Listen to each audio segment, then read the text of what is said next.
आज का प्रातः क्लास है 13 जुलाई सन 1967। रिकॉर्ड चला है दूर देश का रहने वाला आया देश पर आए। ना दूर देश की रहने वाली आत्मा देखने में आती है और ना दूर देश का रहने वाला परमात्मा देखने में आता है। एक है आत्मा और परमात्मा है जो इन आंखों से देखे नहीं जा सकते।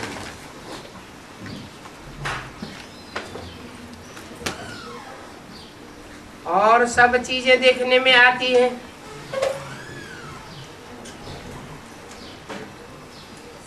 आंखों से किसको किसको नहीं देखा जा सकता?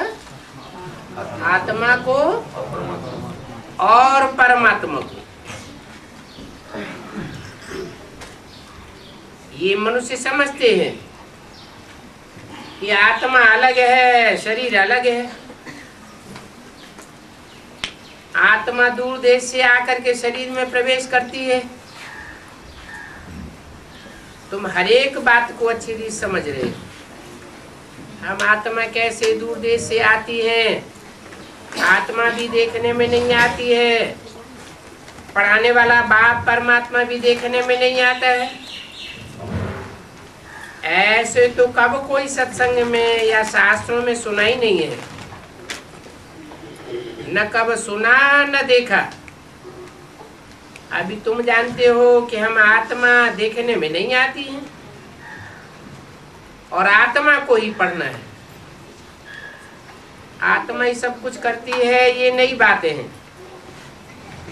इन बातों को और कोई समझा भी नहीं सकते। परमपिता परमात्मा जो कि ज्ञान का सागर है, वो भी देखने में नहीं आता है। निराकार फिर पढ़ावेगा कैसे? आत्मा शरीर में आती है, वैसे ही परमपिता परमात्मा भी भाग्यशाली रथ में आते हैं। इस रथ की भी अपनी आत्मा है। वो भी अपनी आत्मा को देख थोड़ी सकता है। बाप इस रथ के आधार से आकर के बच्चों को पढ़ाते हैं। आत्मा भी एक शरीर छोड़ करके दूसरा लेती है। आत्मा की पहचान है, मगर देखी तो नहीं जा सकती है। वो तुमको पढ़ाए गए हैं, है ये बिल्कुल नई बात है। बाप भी कहते हैं कि मैं भी ड्रामा प्लान अनुसार अपने ही समय पर आकर के शरीर धारण करता हूँ। नहीं तो तुम मीठे मीठे बच्चों को दुख से कैसे छुड़ाऊं? अभी तुम बच्चे जानते हो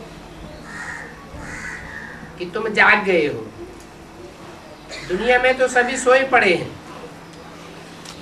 जब तक कि तुम्हारे पास आकर के समझें और ब्राह्मण बने और सत्संगों में कोई भी जाकर के बैठ सकते हैं, परंतु यहाँ तो यूं ही ऐसे आकर के कोई नहीं बैठ सकते। ये तो पाठशाला है, 7 दिन का कोर्स लेना पड़े। बैरिस्टर की परीक्षा में तुम जाकर बैठो तो तुम कुछ भी नहीं समझ सकेंगे। तो ये भी बिल्कुल नई बात है। पढ़ाने वाला देखने में नहीं आता है, पढ़ने वाले देखने में नहीं आते हैं। आत्मा अंदर ही अंदर सुनती है, धारण करती है। अंदर ही अंदर निश्चय होता जाता है कि ये बात तो बरोबर ठीक है। परमात्मा और आत्मा दोनों को देखा नहीं जा सकता है। हाँ, बुद्धि से समझा जा सकता है कि मैं आत्मा हूं। कहीं तो ये भी नहीं मानते, कह देते हैं कि ये तो नेचर है। बाप आते ही हैं इस नॉलेज में तुमको बिजी करने के लिए। कर्मेंद्रियां जो धोखा देती हैं उनको भी तो वश में करना है। मुख्य ये आंखें हैं जो सब कुछ देखती हैं। आंखें ही देखती हैं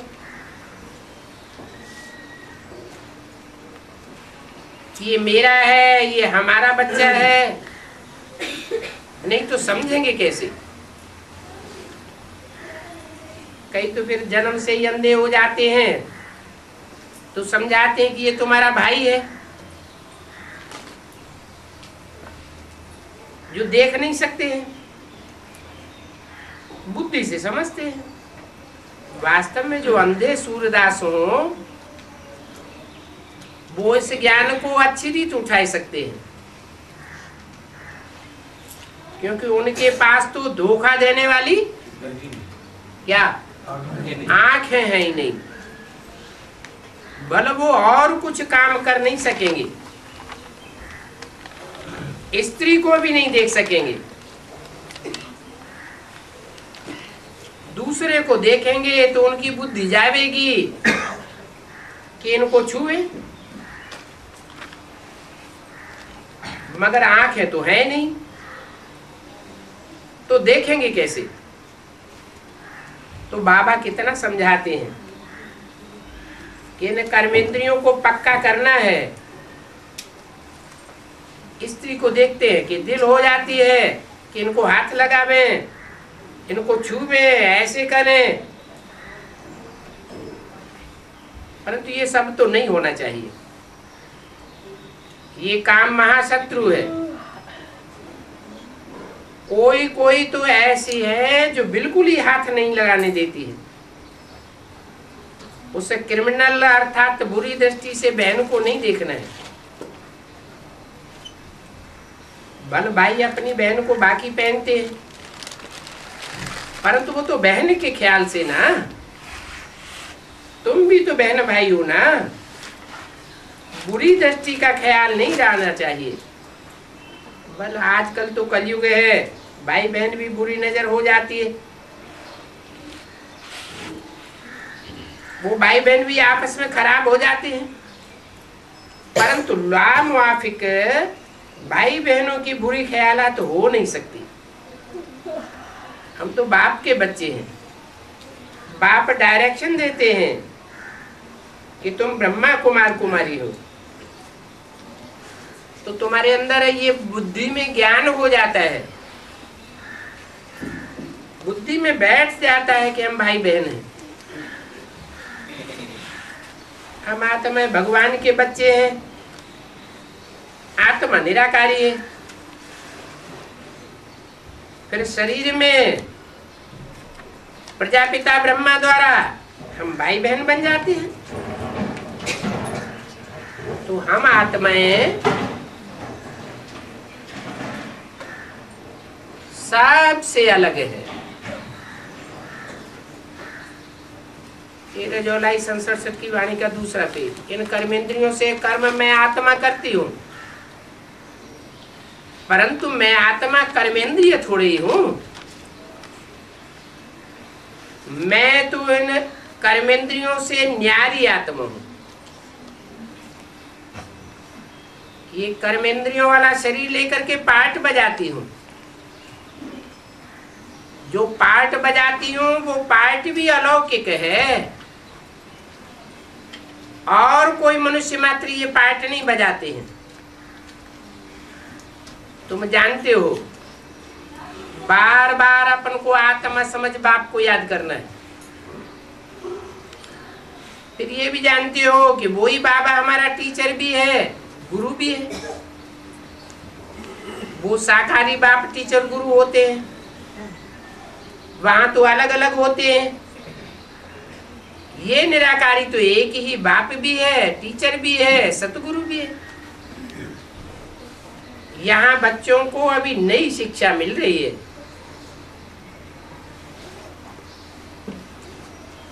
बाप, टीचर और गुरु तीनों ही निराकारी हैं। हम भी निराकार आत्मा पढ़ते हैं, तभी तो समझा जावे कि आत्मा है परमात्मा अलग रहे बहुकाल। और मिलन तो फिर भी यहाँ ही होता है, जबकि बाप को आकर के पावन बनाना होता है। बाप आकर के पावन बनाते हैं, ऐसे नहीं कि आकर के ज्ञान सुनाकर चले जावे फिर पावन तुम अपने आप बनते रहते हो। मूल वतन में आत्मा जाकर के मिलेगी, परंतु वहां तो कोई खेल नहीं होता है, वो तो अपना घर है जहां पर सब आत्माएं रहती हैं।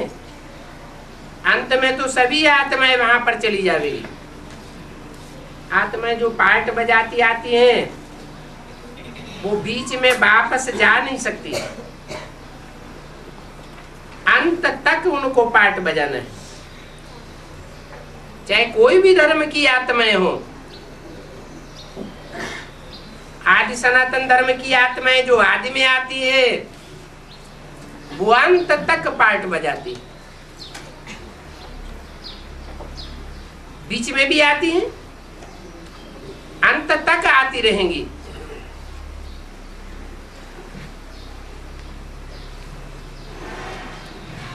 अंत तक पार्ट बजाना ही है और पुनर्जन्म लेते ही रहना है। तब तक पुनर्जन्म लेते रहना है जब तक सभी आत्माएं वापस आ जावे। सतो प्रधान से सतो रजो तमो में आते हैं, फिर पिछाड़ी में जाकर के नाटक पूरा होता है। तमो प्रधान से फिर सतो प्रधान बनना है। बाप सभी बातें ठीक ठीक समझाते हैं। भक्ति तो है ही झूठी और ये ज्ञान है सत्य। सत्यम शिवम सुंदरम कहा जाता है ना, तो जरूर सत्य बोलने वाला है।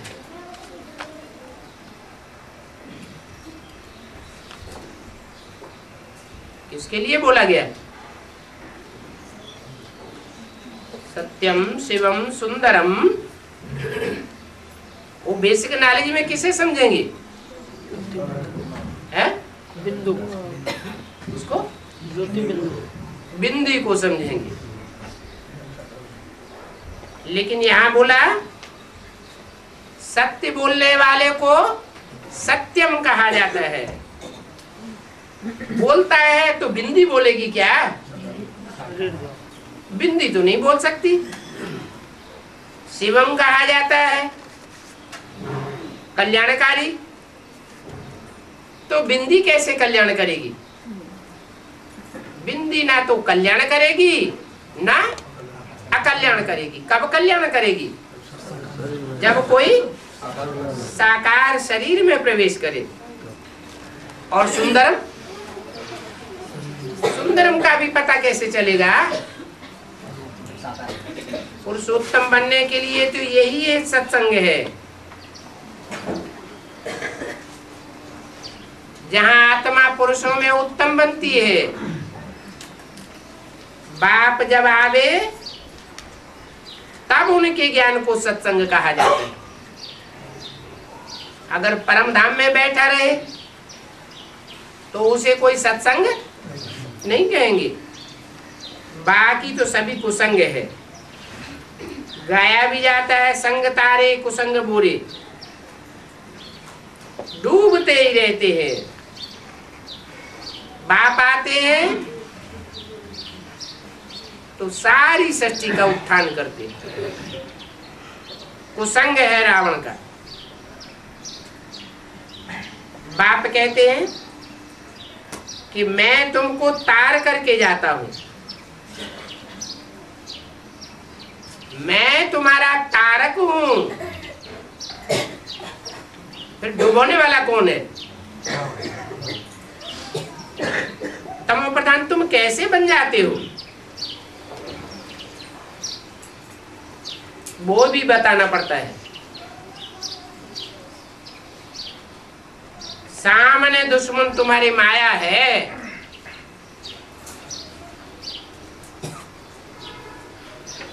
माया है दुर्जन, और बाबा है सज्जन। सज्जन माना है सत्य जन, सत्य माना सच्चा, जन माना मनुष्य रूप में। इनको गाया जाता है सीताओं का पति। सीताओं की रक्षा करने वाला। ये महिमा कोई रावण की नहीं है। क्या? सीताओं के सतीत्व की रक्षा करने वाला। वो क्या करता है? रावण तो व्यभिचारी बनाता है। तो कुसंग रावण का है। सिर्फ कहेंगे कि रावण है, इतना ही जानते हैं बस, और कुछ नहीं। परंतु रावण को क्यों जलाते हैं वो भी कुछ पता नहीं है। बाप समझाते हैं ये रावण कितना जबरदस्त है, और जबरदस्त है वो भी दुश्मन जबरदस्त है, दुश्मन के रूप में। रावण दुश्मन और बाप सज्जन। बाप आकर के वर्षा देते हैं, रावण क्या देते हैं? रावण श्राप देते हैं। दुनिया इन बातों को नहीं जानती है। जब वो लोग रावण को जलाते हैं तो वहां पर तुम भी बहुत सर्विस कर सकते हो। कोई भी मनुष्य मात्र नहीं जानते हैं कि रावण कौन है, कब आता है, क्यों जलाते हैं। ब्लाइंड फेथ है ना।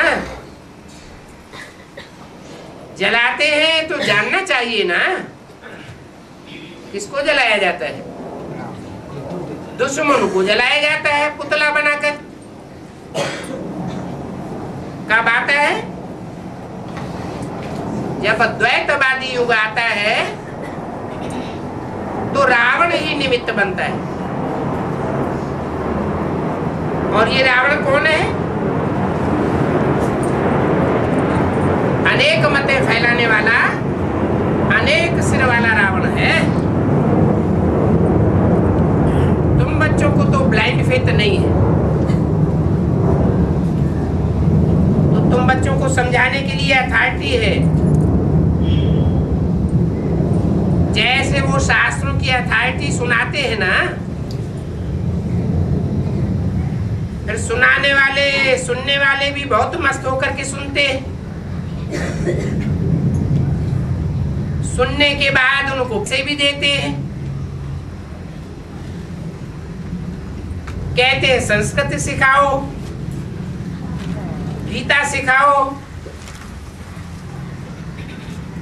तो उसके लिए भी बहुत पैसे देते हैं। तुम जानते हो उनका सब है वेस्टेज ऑफ टाइम, मनी और एनर्जी। बाप भी कहते हैं कि तुम कितना wastage of time, money, energy करते रहते हो। वेस्ट ऑफ मनी भी करते आए हो। जो इस ब्राह्मण कुल के होते हैं वो निकल आते हैं, इसलिए तुम प्रदर्शनियां आदि भी करते रहते हो। फिर यहाँ का कोई फूल होगा तो समझ जाएगा, आएगा जरूर। तो ये झाड़ बढ़ता ही रहता है। बाप ने ये कलम लगाया है,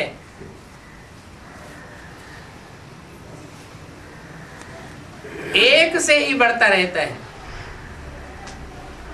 क्या क्या कलम लगाया है? और एक से क्या बढ़ता रहता है? वो एक क्या है?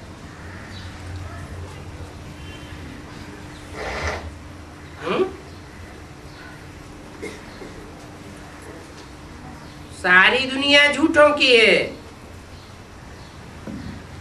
रावण के चंबे में है। बाप आकर कलम लगाते हैं। कलम लगाते हैं तो क्या किया जाता है? सैंपलिंग लगाते हैं तो क्या करते हैं? एक पुराना पौधा और एक नया पौधा, तो कलम लगाई जाती है, फिर एक से ही बढ़ता जाता है। दीपावली मनाते हैं तो पहले एक ही दीपक जगाया जाता है, फिर एक दीपक से अनेक दीपक जगते जाते हैं। पहले घर वाले मानेंगे, फिर मित्र संबंधी, फिर आस पड़ोस वाले आने लगेंगे। क्या मतलब हुआ? कहाँ की बात बताई? यज्ञ की आदि में भी पहले एक की बुद्धि में ज्ञान आता है, एक का ज्ञान दीपक जगता है बेसिक नॉलेज में। फिर जो नजदीकी हैं जन्म जन्मांतर के, वो आते हैं, उन्हें कहेंगे घर वाले। फिर संपर्की मित्र संबंधी आदि आते हैं, फिर आस पड़ोस वाले भी आने लग पड़ते हैं। फिर सुनते सुनते कितने आ जाते थे, समझते थे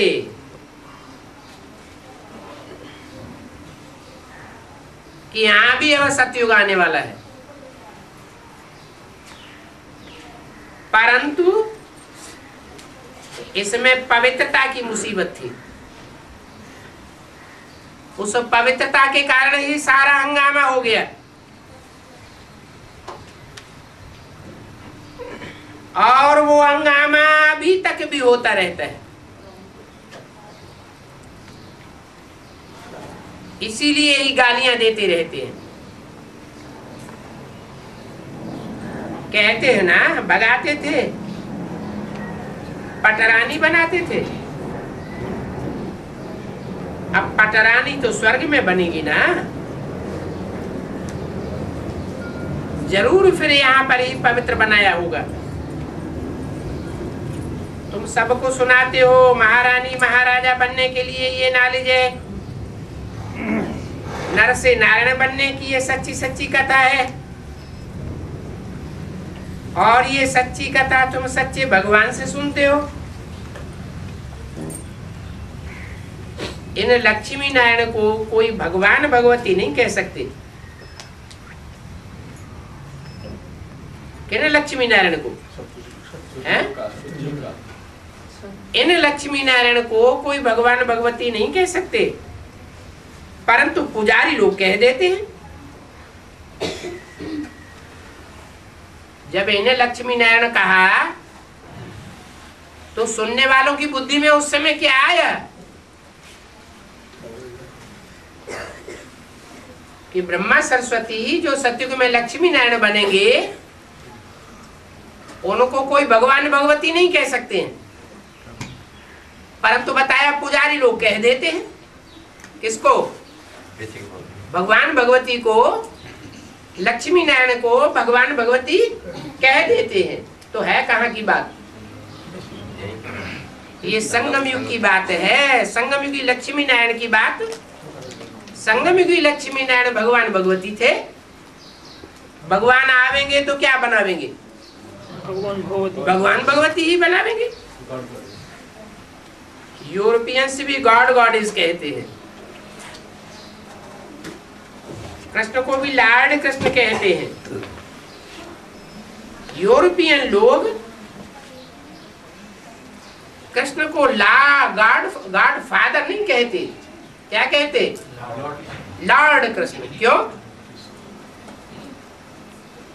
उनको लॉर्ड कृष्ण क्यों कहते थे? लॉर्ड किसे कहा जाता है? लैंड लॉर्ड कहा जाता है। वो तो स्थूल लैंड के मालिक होते हैं जिन्हें लैंडलॉर्ड कहा जाता है। वास्तव में है यहाँ की बात। वैसे यूरोपियन लोग लक्ष्मी नारायण के चित्र को इतना नहीं मानते हैं। कितना? जितना लॉर्ड कृष्ण को मानते हैं। कृष्ण के चित्र को बहुत खरीद करते हैं, समझते हैं कि महात्माओं से भी बच्चा ऊंचा होता है।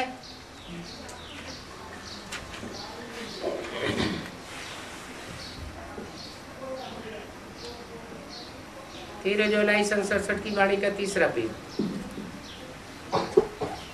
बच्चे को महात्मा समझते। उन महात्माओं ने तो घर बार आदि बना करके फिर छोड़ा है। कोई कोई होते हैं जो बाल ब्रह्मचारी होते हैं, परंतु उनको तो पता है कि काम क्रोध ये क्यों होते हैं। छोटे बच्चे को तो पता नहीं होता है ये काम क्रोध लोभ मोह क्यों होते हैं। इसलिए बच्चा महात्मा से भी ऊंच कहा जाता है। इसलिए वो कृष्ण को जास्ती मान देते हैं। कृष्ण को देख करके बहुत खुश होते हैं। ये भारत का लॉर्ड कृष्ण है। बच्चे भी कृष्ण को बहुत प्यार करते हैं।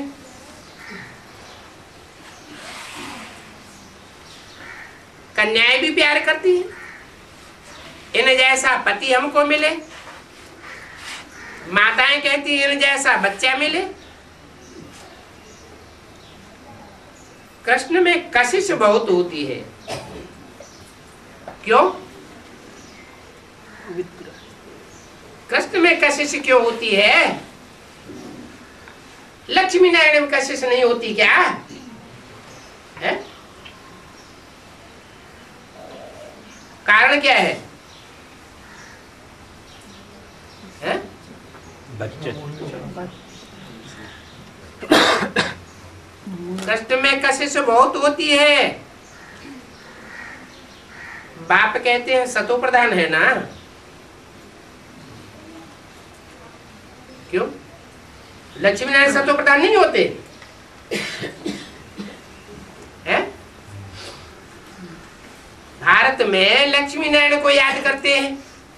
लक्ष्मी नारायण के बड़े बड़े भव्य मंदिर बनाते हैं, बहुत ऊंची दृष्टि से देखते हैं।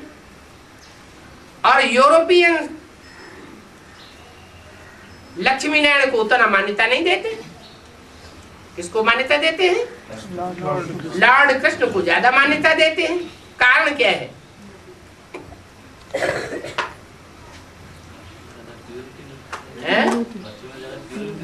है कहाँ की बात? कैसे?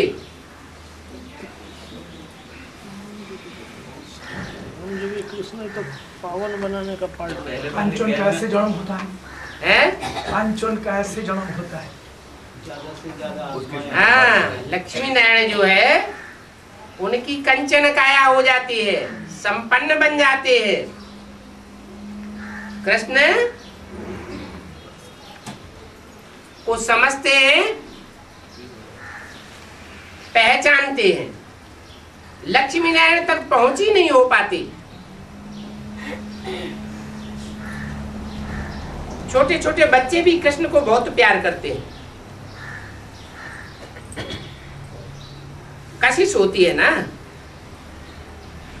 बाप कहते हैं जितना तुम याद में रहेंगे उतना तुम सतो प्रधान बन जाएंगे।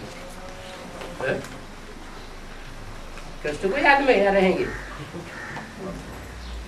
मना जब लक्ष्मी नारायण बन जाते हैं तो शिव उसमें प्रवेश नहीं है, निराकार उसमें प्रवेश नहीं है। और जब लक्ष्मी नारायण नहीं बनते हैं तब तक शिव परमात्मा परम पिता उसमें प्रवेश करते हैं।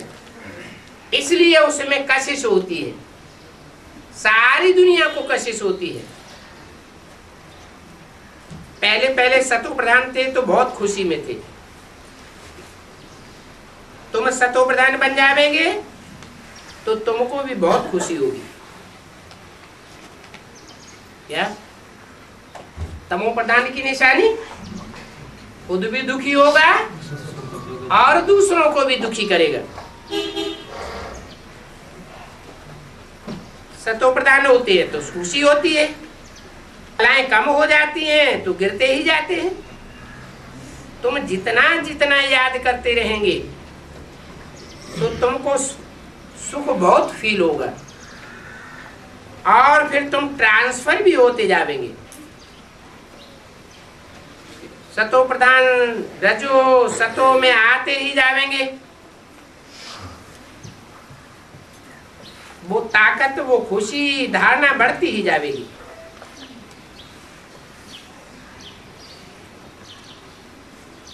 अपन को देह समझने और दूसरों को देह के रूप में देखने और देह का सुख लेने से नीचे उतरते जाते हैं, देह भान बढ़ता जाता है। और अपन को निराकार आत्मा समझने और निराकार बाप को साकार में देखने से क्या होता है? सतो प्रधान बनते ही जावेंगे। तमो से रजो, रजो से सतो सामान्य और फिर सतो प्रधान बन जावेंगे। जितना जितना याद करेंगे उतना ट्रांसफर होंगे। इस समय तुम्हारी चढ़ती कला है, तुम उल्टी सीढ़ी चढ़ते हो। सिख लोग तो गाते भी हैं कि तेरे बहाने सर्व का भला।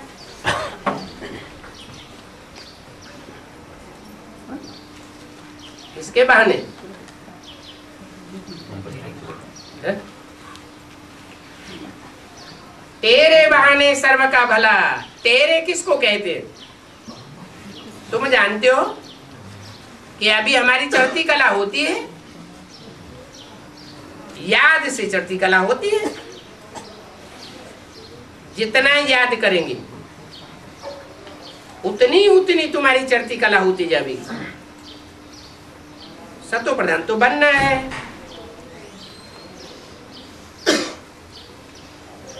नीचे गिरते हैं तो चंद्रमा की भी एक लीक रह जाती है, फिर बढ़ते बढ़ते संपूर्ण चंद्रमा बन जाता है। तुम्हारी भी ऐसे ही है। चंद्रमा पर ग्रहण लगता है तो कहते हैं कि दे दान तो छूटे ग्रहण।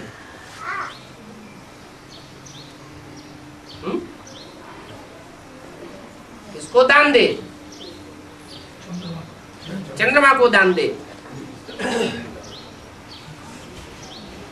इसका ग्रहण लगा हुआ है चंद्रमा पर।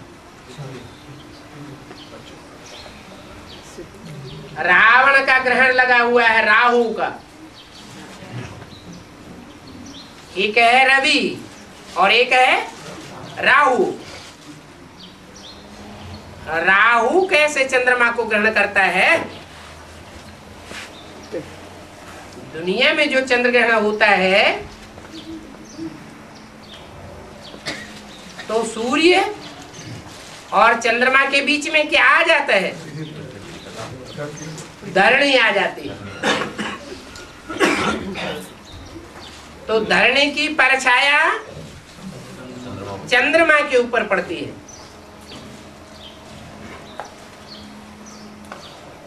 जो परछाया पड़ती है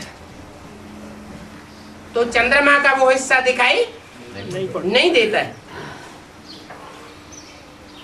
किसको दिखाई नहीं देता है? जो धरने वाले हैं उनको दिखाई नहीं देता है। तो कौन परछाई में आया? चंद्रमा तो परछाई में आता ही है, लेकिन जो धरणी वासी हैं वो भी परछाई में है। इस समय भारत पर पूरा ग्रहण लग चुका है। जब पूरा ग्रहण लगता है तो अंधेरा हो जाता है। भारत काला हो चुका है। अभी बाप कहते हैं कि 5 विकारों का दान दो तो छूटेगा ग्रहण। किसका किसका ग्रहण छूटेगा? भारत किसे कहा जाता है?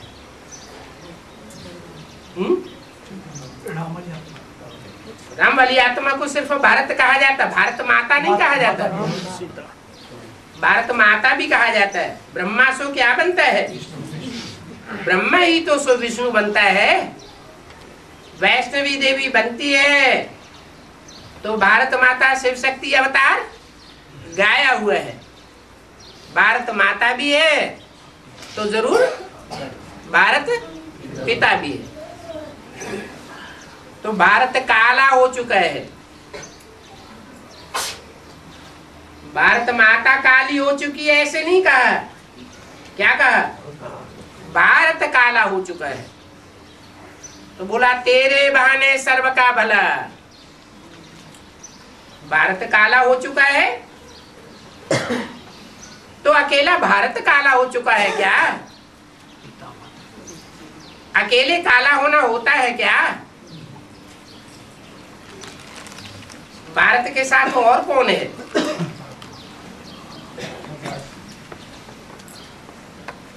जगत पिता है तो जगत माता भी है। तो बाप कहते 5 विकारों का भी दान दो। देखो ये आंखें कितना धोखा देती है। समझते हैं कि हमारी बुरी दृष्टि जाती है स्त्री पर। हम जब कि ब्रह्मा कुमार कुमारी बन गए तो फिर भाई बहन बन गए। फिर दिल होती है उनको हाथ लगाऊं तो वो ब्रदरली लव निकल जाता है। फिर स्त्री पने का क्रिमिनल लव चला जाता है। कोई कोई की दिल खाती भी है कि हम जब कि बाप के बन गए तो कोई भी हमको बुरी दृष्टि से हाथ नहीं लगावे। फिर कहते हैं बाबा हमको ये हाथ लगाते हैं, हमको ये अच्छा नहीं लगता है। ऐसा गुस्सा आता है कि इनको चमाट मार दूं। परंतु क्या करें? अगर ऐसा करेंगे तो झगड़ा हो जाएगा। ऐसे ऐसे समाचार बाबा के पास आते हैं। बाबा फिर वाणी में ही चलाते कि अगर तुम चमाट मारेंगे तो तुम्हारी अवस्था अच्छी नहीं रहेगी। क्या दोष लग जाएगा?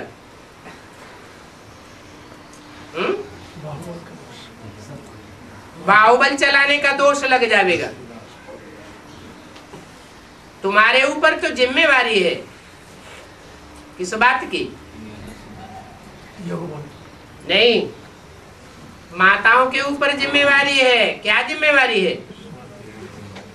स्वर्ग का गेट खोलने की। भाइयों के ऊपर जिम्मेवारी क्यों नहीं रखी? भाइयों से तो बाबा को आशा नहीं है कि वो स्वर्ग का गेट खोलेंगे। तो बाप कहते हैं तुम्हारी जिम्मेवारी है। तुम अगर बाहुबल चलावेंगी तो झगड़ा हो जाएगा। झगड़ा हो जाएगा फिर जो थोड़ा बहुत ज्ञान में चलते हैं वो भी टूट पड़ेंगे। अवस्था नीचे चली जाएगी। भले मुरली तो बहुत अच्छी चलाते हैं, बहुतों को समझाते हैं, परंतु अंदर से देखा जाए तो अवस्था बिल्कुल नहीं है। ऐसे भी बहुत हैं, क्लास करने और करवाने वालों को भी बुरी नजर से देखते हैं।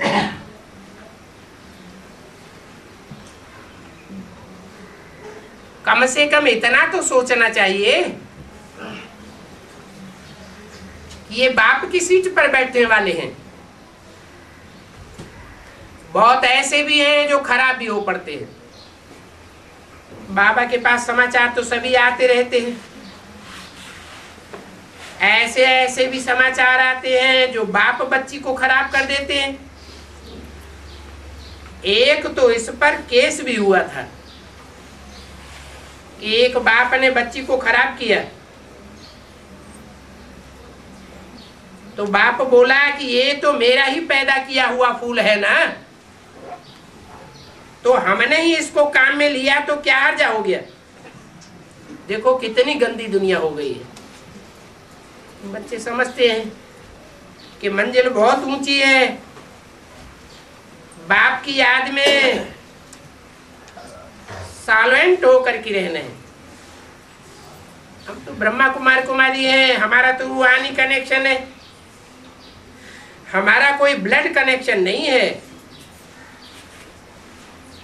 वैसे तो खून से सभी पैदा होते हैं, सतयुग में भी ब्लड कनेक्शन नहीं है। क्या कहा?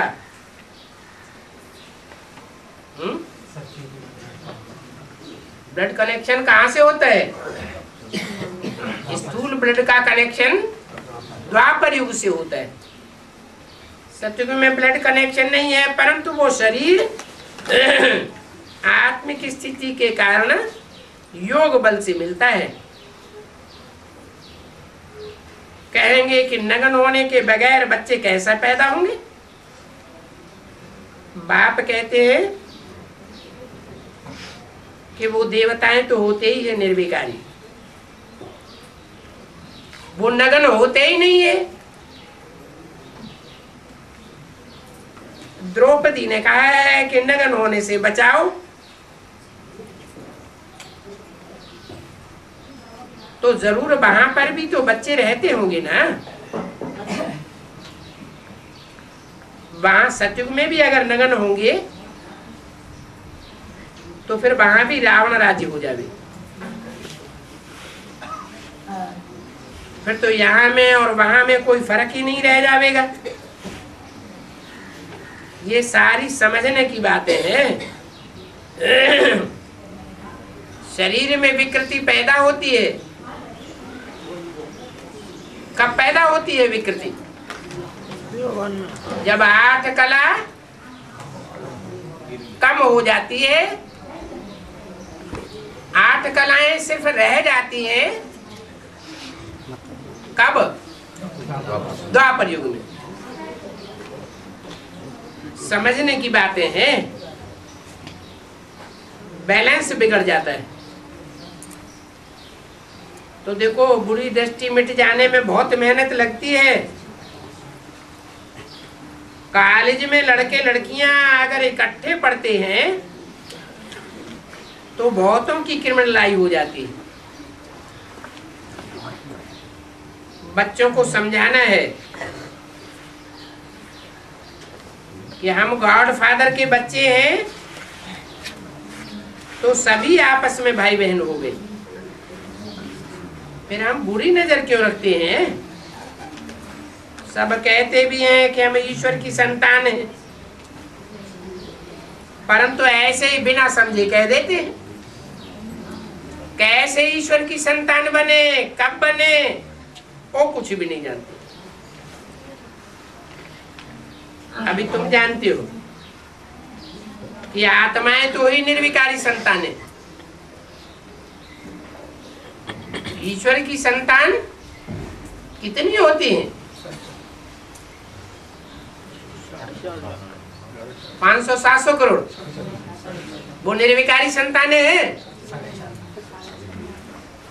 सिर्फ 4.5 लाख निकलते हैं जो ईश्वर की संतान बन पाते हैं, अपन को आत्मा पक्का कर पाते हैं।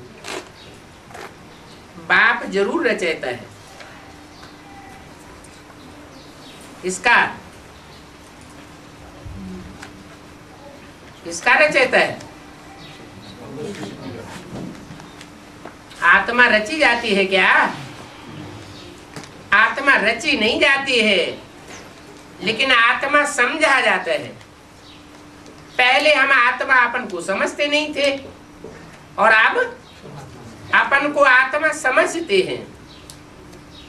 तो आत्मा पक्का करने के लिए, 100% आत्मा बनने के लिए पहले एक सैंपल भी चाहिए। तो जो सैंपल बनता है वो रचयिता कहा जाता है। बाप जरूर रचयिता है, तो जरूर साकार में ही ब्राह्मण रचेंगे। वो हो गई है एडॉप्शन। गॉड के बच्चे। मनुष्यों की बुद्धि में ये बिल्कुल नहीं आता है कि प्रजापिता ब्रह्मा द्वारा सृष्टि कैसे रची जाती है। कैसे रची जाती है? सिर्फ इतना कह देने समझाने मात्र से सृष्टि रची जाती है कि हम हैं आत्मा, तुम हो आत्मा। कहने मात्र से आत्मा आत्मा भाई भाई बन जाते हैं क्या? नहीं। प्रैक्टिकल धारणा में वो बात चाहिए।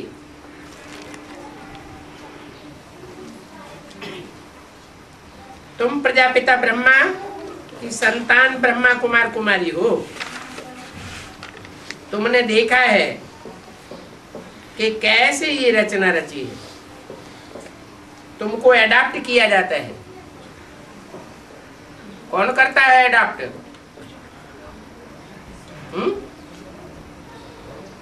बाप एडॉप्ट करता है। तो तुम बहुत भाई बहन ठहरे। बुरी नजर की बात निकल जाती है, निकल जाना चाहिए। 13 जुलाई 67 की वाणी का चौथा पेज। तो इससे क्रिमिनल आई को निकलने में बहुत दिक्कत होती है। ऊंच पद पाना है तो ये मेहनत भी करनी पड़े। क्या? सिविलाई बनाने की मेहनत करनी पड़े। कोई कोई के अंदर जैसे कि चंचलता होती है।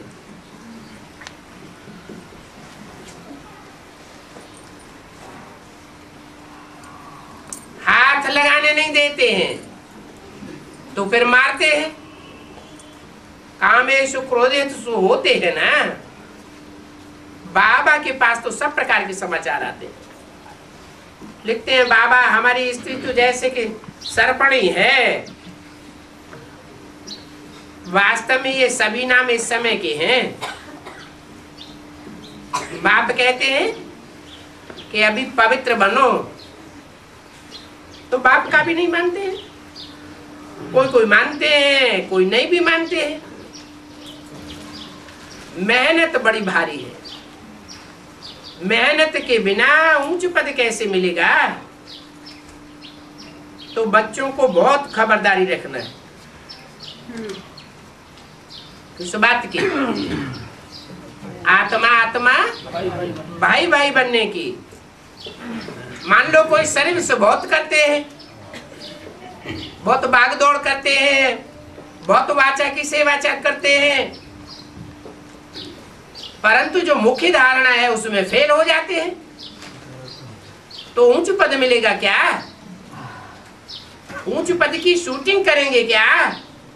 नहीं। इसलिए बोला है कि स्वार्थ युक्त सेवा का कोई फल नहीं मिलता। क्या? स्वार्थ माना जो सेवा की, उस सेवा के पीछे अगर रथ की प्राप्ति के लिए, रथ की मौज मस्ती के लिए कोई आशा रही, इच्छा रही और उसकी पूर्ति करते रहे, तो सेवा का कोई फल नहीं निकलेगा और ही पाप कर्म बन जाएगा। भाई बहन का आती है एक बाप के बच्चे, फिर भी बुरी दृष्टि क्यों जानी चाहिए? बच्चे समझते भी हैं कि बाबा ठीक ही कहते हैं। हमारी तो क्रिमिनल दृष्टि हो जाती है। स्त्रियों की भी क्रिमिनल दृष्टि जाती है, पुरुषों की भी जाती है। फिर बाबा को रिपोर्ट करते हैं बाबा हमको ये हाथ लगाते हैं, जबकि हम बाबा को ही अपना बाप मान लिया, हम बाबा पे की हो गई। फिर ये हमारा क्या लगता है, अंदर में समझते हैं कि बरोबर ऐसा है। कोई कोई स्त्रियां भी फेल हो जाती हैं, पुरुष तो जास्ती फेल होते हैं। बड़ी भारी मंजिल है, नालिश तो बहुत सुनाते हैं, तो चलन भी तो पवित्रता की होनी चाहिए ना। इसलिए बाबा कहते हैं सबसे जास्ती दुख देने वाली और सबसे जास्ती धोखा देने वाली ये आंखें ही हैं। मुख में भी पानी तब आता है जब कोई चीज देखते हैं कि तो समझते हैं कि इसको मैं खाऊं। बच्चों को देख करके मोह उत्पन्न होता है। ऐसे नहीं कि उसे कहेंगे कि आंखें धोखा देती। किसको? मोह को ऐसे नहीं कहेंगे कि आंखों ने धोखा दिया, तो उन आंखों को निकाल लें। शरीर को तो तंदुरुस्त रखना ही है। सूरदास ने क्या किया था? आंखें फोड़ ली। तो आंखें फोड़ने से क्या मन की वृत्ति चंचल होना बंद हो जाती है क्या? नहीं। इस शरीर को तो तंदुरुस्त रखना ही है। तो शरीर की कर्मेंद्रियों को, ज्ञानेंद्रियों को भी तंदुरुस्त रखना है। जो जितना तंदुरुस्त रह सके उतना जास्ती ईश्वरीय सेवा में सहयोगी बन सकेगा। आय भी बड़ी होगी और योग बल से ही बड़ी आयु होगी। बाबा की भी आयु बड़ी होती जाती है। जन्म पत्री बताते हैं ना, बाबा की आयु भी जन्म पत्री में 60 वर्ष कहते थे। कौन से बाबा की? ब्रह्मा बाबा की 60 वर्ष आयु कहते थे। अभी ब्रह्मा की आयु तो 100 वर्ष है।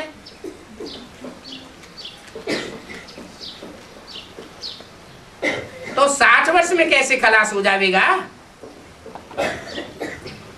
तो आयु बड़ी हुई ना। 100 वर्ष आयु हुई क्या है? 100 वर्ष आयु तो नहीं हुई। तो कौन से ब्रह्मा की बात है? जिस ब्रह्मा के संकल्पों से सृष्टि रची गई। ब्रह्मा की आयु 100 साल कब पूरी हुई? 87 में। 87 में उनकी 100 साल आयु पूरी हुई थी।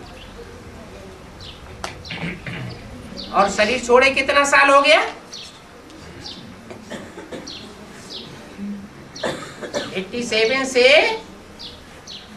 20 साल पहले ही उन्होंने शरीर छोड़ दिया था।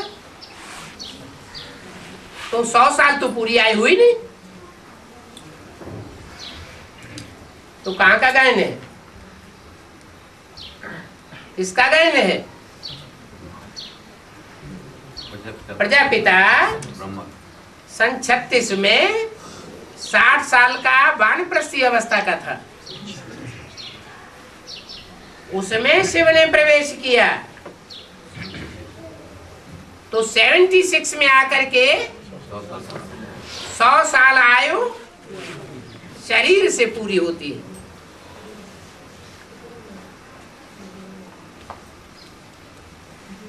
तो जितना योग में पवित्र रहते हैं उनकी आयु बड़ी होती जाती है। भारत में जब पवित्र थे तो 100 वर्ष आयु थी, वाइसलेस थे। विशेष होने पर आयु कम हो जाती है। अभी तुमको आयु बढ़ाने का पुरुषार्थ करना है। क्या पुरुषार्थ करेंगे? अभी आंखों का मिसाल दिया,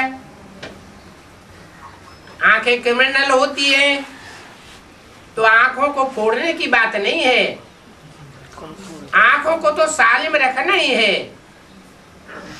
इंद्रियां चंचल होती है तो इंद्रियों को भी दवाइयों से खलास करने की बात नहीं है। क्या करना है? इंद्रियां भी पावरफुल होनी चाहिए। आयु बढ़ाने का पुरुषार्थ करना याद से ही होगा। याद से तुम पवित्र सतो प्रधान बन जाएंगे। तुम जानते हो कि हमारी आयु बड़ी होगी। आयु आत्मा की होती है या शरीर की होती है? आयु तो शरीर की होती है। शरीर आयुष्मान बनेगा तो इंद्रियां भी आयुष्मान होंगी या नहीं होंगी? होंगी। तो देखो आंखें कितना नुकसान देने वाली है। मंजिल बहुत बड़ी है, ऐसे मत समझो। कोई समझते हैं कि हम तो बहुत चक्कर लगाते हैं, हम बहुत दौड़ धूप के सेवा करते हैं। बाप कहते हैं ऐसे मत समझो कि हम बहुतों को समझाते हैं तो हमारा बहुत ऊंच पद बन जाएगा। नहीं, जो अंदर में कशिश होती है उसकी भी संभाल करनी है। सेकंड में जीवन मुक्ति पाने का उपाय तो बताते हैं, परंतु बच्चों को मेहनत बहुत करनी है। बाप कहते हैं मैंने हथेली पर सौगात लिया लाई है, बहिष्ठ की सौगात लाया हूं। हथेली पर सौगात लाया हूं। कैसे? हथेली माना क्या? बुद्धि रूपी हथेली है। बुद्धि रूपी हथेली में तुमको सौगात दिखाते हैं। ये रही स्वर्ग की सौगात, नई दुनिया की सौगात। परंतु उस नई दुनिया में जाने के लिए ऐसा फिर लायक भी बनना पड़े।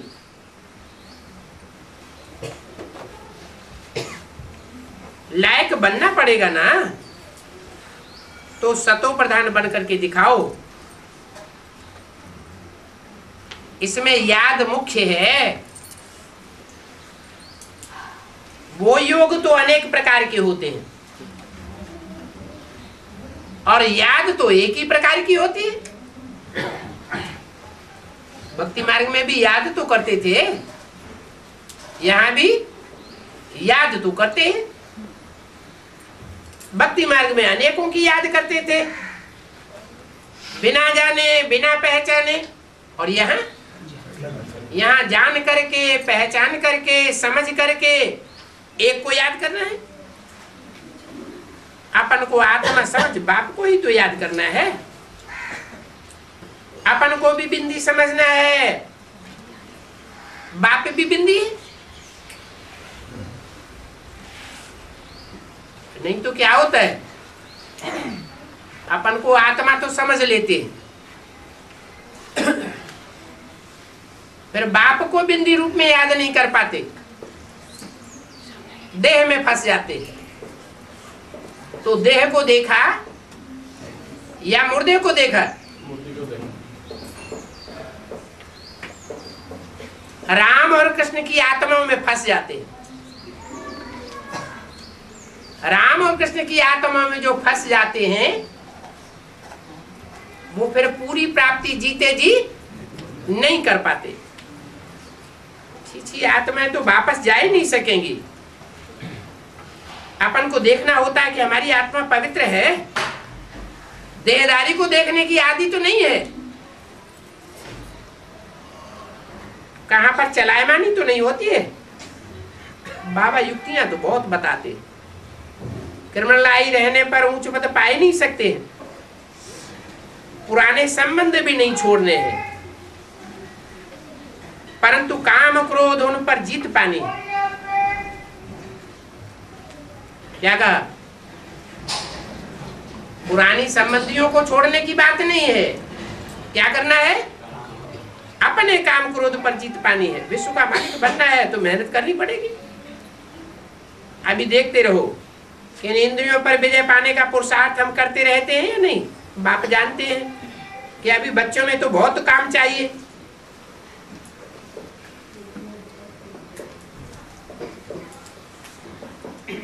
क्या चाहिए?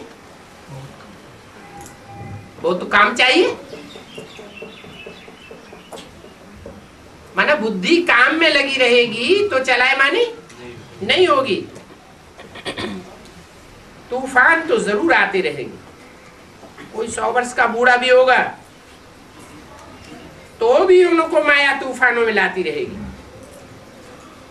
बच्चों को कितना खबरदार करते हैं, फिर खुशी में भी लाते हैं। बाबा आप हम बच्चों को पढ़ाते हैं, पति से पावन बनाने के लिए आते हैं, तो अपने में 2 गुण जरूर लाने चाहिए, एक सहन शक्ति और दूसरा परख शक्ति। बुरी दृष्टि नहीं रखना चाहिए। वहां पर सतयुग में कभी क्रिमिनलाई नहीं होती, यहाँ रावण राज्य में तो क्रिमिनलाई होती है। हार्ट फेल नहीं होना है, बहुत बहादुरी चाहिए। पान का बीड़ा बच्चों ने उठाया है, अब तुम बच्चे ही ये जानते हो कि कृष्ण की आत्मा अंत में जाकर के भागीरथ बनती है। क्या कहा?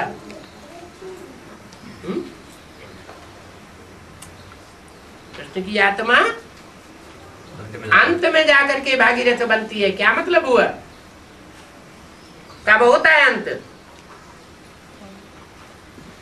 अंत की घोषणा कब की गई थी? 76 के लिए। माना 76 से पहले कृष्ण की आत्मा ने जो पार्ट बजाया वो भाग्यशाली रथ का पार्ट नहीं था।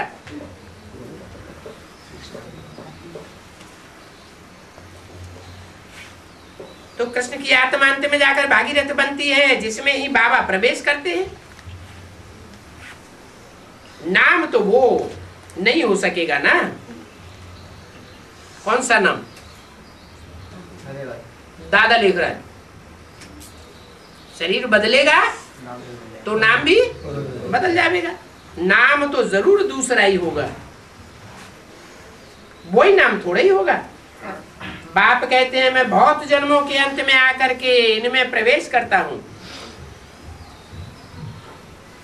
तुम ही जानते हो कि बाप बिना स्वर्ग की स्थापना और कोई कर ही नहीं सकता। ऐसे नहीं कि ब्रह्मा के तन में स्वर्ग स्थापन करता हूं, नहीं। फिर ब्रह्मा शरीर छोड़ जाएगा तो ब्रह्मा कुमार कुमारी स्वर्ग स्थापन करेंगे? नहीं, मैं ही आकर स्वर्ग की स्थापना करता हूं। ओम शांति।